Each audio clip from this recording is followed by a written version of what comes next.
Nama Nabi Zulkifli alaihi salam ia dapat ketika pada suatu hari, Raja mengumpulkan rakyatnya dan bertanya, siapakah yang sanggup berlaku sabar, jika siang berpuasa dan jika malam beribadah? Tak ada seorang pun yang berani menyatakan kesanggupannya. Menurut mufassirin, akhirnya seorang anak muda yang bernama Asli Basyar mengacungkan tangan dan berkata ia sanggup melakukan itu. Sejak saat itulah ia dipanggil dengan julukan Zulkifli yang artinya, sanggup. Riwayat hidup Nabi Zulkifli. Riwayat Nabi Zulkifli sedikit sekali disebutkan dalam Al-Quran. Ia adalah putra Nabi Ayub yang lolos dari reruntuhan rumah Nabi Ayub yang menewaskan semua anak Nabi Ayub. Nabi Zulkifli adalah orang yang taat beribadah. Ia melakukan sembahyang 100 kali dalam sehari. Nabi Zulkifli menjadi raja. Suatu ketika, raja di negeri Rom saat itu, Nabi Ilyasa, sudah semakin tua. Karena tak memiliki calon pengganti, Raja mengadakan sayembara kepada kaum Rom, bahwa siapapun yang berpuasa di siang hari, beribadah di malam hari, dan tidak melakukan marah, ia akan diangkat menjadi raja. Hal ini terdapat dalam riwayat Ibnu Jarir.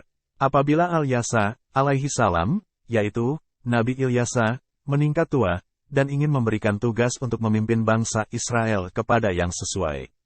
Baginda mengumumkan, hanya orang tersebut akan dipertimbangkan untuk menggantikan baginda dan yang berpuasa pada siang hari, mengingati Allah pada malam hari dan menahan diri daripada sifat marah. Salah seorang daripada mereka yaitu, Basyar, berdiri dan berkata, aku akan patuh kepada syarat-syarat tersebut.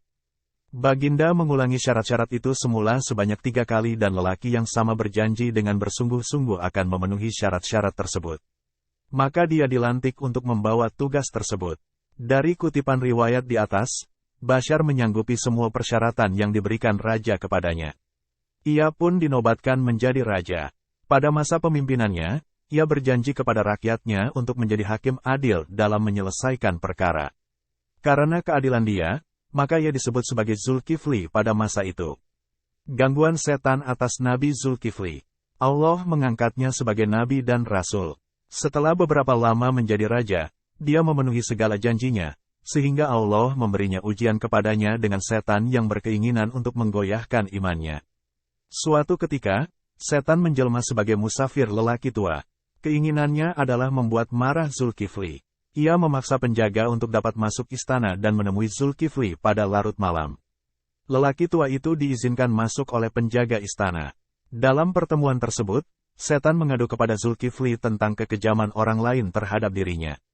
Namun Zulkifli menyuruhnya untuk datang besok malam ketika kedua belah pihak sudah merasa siap untuk bertemu. Namun musafir tersebut mengingkarinya dan malah datang pagi hari. Keesokan harinya, musafir tersebut datang dan mengadu seperti pada malam sebelumnya. Maka Zulkifli menyuruhnya untuk datang pada malam hari saja. Lelaki itu berjanji dengan bersungguh-sungguh pada Zulkifli untuk datang pada malam hari. Namun ia mengingkarinya. Pada hari yang ketiga, musafir itu datang lagi. Pada kali ini, tidak ada tanggapan dari Zulkifli. Maka setan itu tersebut menyelinap menembus pintu dan menunjukkan dirinya kepada Zulkifli. Zulkifli sangat terkejut melihat jelmaan setan tersebut. Lalu dia pun mengetahui bahwa musafir itu adalah setan yang mencoba membuatnya marah namun setan itu gagal. Karena keberhasilan Zulkifli menahan amarah, maka oleh Allah ia diangkat sebagai seorang nabi. Utusan Allah Nabi Zulkifli ke kaum Rom. Nabi Zulkifli diutus oleh Allah kepada kaum Rom agar selalu mengingat satu Tuhan dan tidak menyembah berhala. Suatu ketika terjadi pemberontakan di negerinya oleh orang-orang yang durhaka kepada Allah.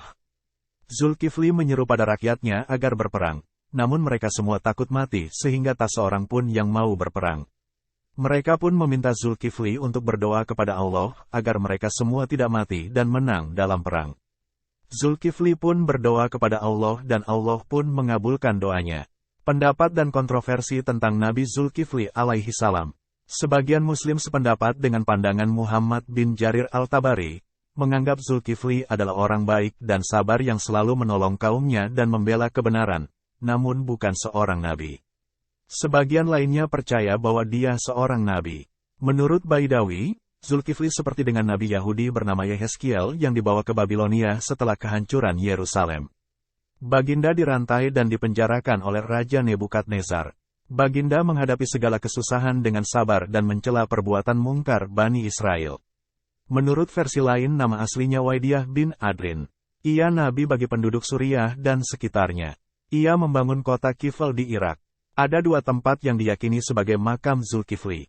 Pertama di Kifl, Irak dekat Najaf dan Al-Hillah, dan yang kedua di Nawa, Suriah.